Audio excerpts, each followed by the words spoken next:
ನಾವು ದೇವರ ಮೇಲೆ ಭಕ್ತಿ ಮತ್ತು ಭಾವನೆಗಳನ್ನ ಕೆಲವರು ಬಿಸ್ನೆಸ್ ಮಾಡ್ಕೊಂಡಿದ್ದಾರೆ. ಯಾವ ರೀತಿ ಅಂದರೆ ಮಣ್ಣಿನ ಗಣೇಶ ಮಾಡೋದ್ರಲ್ಲಿ ತಪ್ಪಿಲ್ಲ. ಅದೇ ರೀತಿ ಇವ್ರು ಮಾಡಬೇಕಾಗಿರೋದು ಮಣ್ಣಿನ ಗಣೇಶ ಮಾಡೋದ್ರಲ್ಲಿ ಏನೂ ಸಮಸ್ಯೆ ಇಲ್ಲ. POP ಗಣೇಶದಿಂದ ಏನು ಅನುಕೂಲಗಳ ಬಗ್ಗೆ ಯೋಚನೆ ಮಾಡಿದ್ರೆ ಒಳ್ಳೆಯದು. ಅದನ್ನು ಯಾರು ಯೋಚನೆ ಮಾಡಲ್ಲ.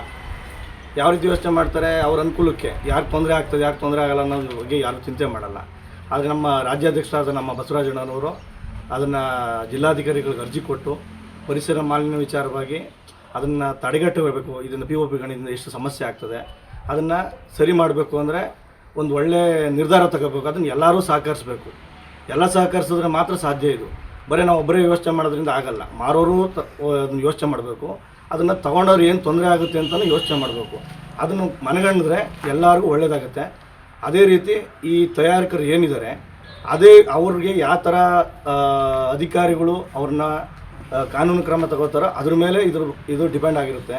ಈ ಪೊಲ್ಯೂಷನ್ ಬೋರ್ಡ್ ಅವರಾಗಿರ್ಬೋದು, ಜಿಲ್ಲಾಧಿಕಾರಿಗಳಾಗಿರ್ಬೋದು, ತಹಶೀಲ್ದಾರ್ ಆಗಿರ್ಬೋದು, ಇಲ್ಲಿನ ಪಂಚಾಯಿತಿ ಮತ್ತು PDOಗಳಾಗಿರ್ಬೋದು, ಆಮೇಲೆ ಮತ್ತು ಇಲಾಖೆಯಿಂದ ಪ್ರತಿಯೊಬ್ಬರು ಬಂದು ಅಲ್ಲೇ ಸ್ಥಳ ಪರಿಶೀಲನೆ ಮಾಡಿ ಅದೇ ರೀತಿ ಆ ಪರಿಶೀಲನೆ ತಕ್ಕಂತೆ ಅದನ್ನು ಡಮಲೇಷನ್ ಮಾಡಬೇಕು. ಅದನ್ನು ಯಾವ ರೀತಿ ನಮ್ಮ ಇಲಾಖೆಯಿಂದ ಕ್ರಮ ಕೈಗೊಳ್ತಾರೋ ನಾವು ಅದನ್ನು ನೋಡಿ ಮುಂದೆ ಯಾವ ರೀತಿ ನಾವು ಮತ್ತು ಹೋರಾಟ ವಿಚಾರವಾಗಿ ಮುಂದುವರಿತೀವಿ. ಸೊ ಮುಂದಿನ ದಿನಗಳಲ್ಲಿ ಹೋರಾಟ ಮಾಡ್ತೀರಿ? ಖಂಡಿತ ಇದೇನಾದರೂ ಇದು ಸ್ಟಾಪ್ ಆಗಿಲ್ಲ ಅಂದರೆ ಖಂಡಿತ ನಾವು ಹೋರಾಟ ಮಾಡೇ ಮಾಡ್ತೀವಿ. ನಾವು ದೇವರ ಮೇಲೆ ಭಕ್ತಿ ಮತ್ತು ಭಾವನೆಗಳನ್ನ ಕೆಲವರು ಬಿಸ್ನೆಸ್ ಮಾಡ್ಕೊಂಡಿದ್ದಾರೆ. ಯಾವ ರೀತಿ ಅಂದರೆ ಮಣ್ಣಿನ ಗಣೇಶ ಮಾಡೋದ್ರಲ್ಲಿ ತಪ್ಪಿಲ್ಲ. ಅದೇ ರೀತಿ ಇವ್ರು ಮಾಡಬೇಕಾಗಿರೋದು ಮಣ್ಣಿನ ಗಣೇಶ ಮಾಡೋದ್ರಲ್ಲಿ ಏನೂ ಸಮಸ್ಯೆ ಇಲ್ಲ.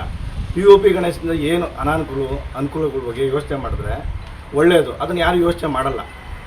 ಯಾವ ರೀತಿ ಯೋಚನೆ ಮಾಡ್ತಾರೆ, ಅವ್ರ ಅನುಕೂಲಕ್ಕೆ ಯಾರು ತೊಂದರೆ ಆಗ್ತದೆ ಯಾರು ತೊಂದರೆ ಆಗಲ್ಲ ಅನ್ನೋದ್ರ ಬಗ್ಗೆ ಯಾರು ಚಿಂತೆ ಮಾಡಲ್ಲ. ಆದರೆ ನಮ್ಮ ರಾಜ್ಯಾಧ್ಯಕ್ಷರಾದ ನಮ್ಮ ಬಸವರಾಜಣ್ಣನವರು ಅದನ್ನು ಜಿಲ್ಲಾಧಿಕಾರಿಗಳಿಗೆ ಅರ್ಜಿ ಕೊಟ್ಟು ಪರಿಸರ ಮಾಲಿನ್ಯ ವಿಚಾರವಾಗಿ ಅದನ್ನು ತಡೆಗಟ್ಟಬೇಕು. ಇದನ್ನು POP ಗಣದಿಂದ ಎಷ್ಟು ಸಮಸ್ಯೆ ಆಗ್ತದೆ ಅದನ್ನು ಸರಿ ಮಾಡಬೇಕು ಅಂದರೆ ಒಂದು ಒಳ್ಳೆಯ ನಿರ್ಧಾರ ತಗೋಬೇಕು. ಅದನ್ನು ಎಲ್ಲರೂ ಸಹಕರಿಸಬೇಕು. ಎಲ್ಲ ಸಹಕರಿಸಿದ್ರೆ ಮಾತ್ರ ಸಾಧ್ಯ. ಇದು ಬರೀ ನಾವು ಒಬ್ಬರೇ ಯೋಚನೆ ಮಾಡೋದ್ರಿಂದ ಆಗಲ್ಲ. ಮಾರೋರು ಅದನ್ನು ಯೋಚನೆ ಮಾಡಬೇಕು. ಅದನ್ನು ತೊಗೊಂಡವ್ರು ಏನು ತೊಂದರೆ ಆಗುತ್ತೆ ಅಂತಲೂ ಯೋಚನೆ ಮಾಡಬೇಕು. ಅದನ್ನು ಮನಗಂಡಿದ್ರೆ ಎಲ್ಲರಿಗೂ ಒಳ್ಳೆಯದಾಗುತ್ತೆ.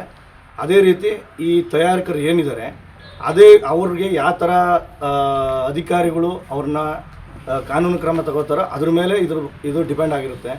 ಈ ಪೊಲ್ಯೂಷನ್ ಬೋರ್ಡ್ ಅವರಾಗಿರ್ಬೋದು, ಜಿಲ್ಲಾಧಿಕಾರಿಗಳಾಗಿರ್ಬೋದು, ತಹಶೀಲ್ದಾರ್ ಆಗಿರ್ಬೋದು, ಇಲ್ಲಿನ ಪಂಚಾಯಿತಿ ಮತ್ತು PDOಗಳಾಗಿರ್ಬೋದು, ಆಮೇಲೆ ಮತ್ತು ಇಲಾಖೆಯಿಂದ ಪ್ರತಿಯೊಬ್ಬರು ಬಂದು ಅಲ್ಲೇ ಸ್ಥಳ ಪರಿಶೀಲನೆ ಮಾಡಿ ಅದೇ ರೀತಿ ಆ ಪರಿಶೀಲನೆ ತಕ್ಕಂತೆ ಅದನ್ನು ಡಮಲೇಷನ್ ಮಾಡಬೇಕು. ಅದನ್ನು ಯಾವ ರೀತಿ ನಮ್ಮ ಇಲಾಖೆಯಿಂದ ಕ್ರಮ ಕೈಗೊಳ್ತಾರೋ ನಾವು ಅದನ್ನು ನೋಡಿ ಮುಂದೆ ಯಾವ ರೀತಿ ನಾವು ಮತ್ತು ಹೋರಾಟ ವಿಚಾರವಾಗಿ ಮುಂದುವರಿತೀವಿ. ಸೊ ಮುಂದಿನ ದಿನಗಳಲ್ಲಿ ಹೋರಾಟ ಮಾಡ್ತೀರಿ? ಖಂಡಿತ ಇದೇನಾದರೂ ಇದು ಸ್ಟಾಪ್ ಆಗಿಲ್ಲ ಅಂದರೆ ಖಂಡಿತ ನಾವು ಹೋರಾಟ ಮಾಡೇ ಮಾಡ್ತೀವಿ.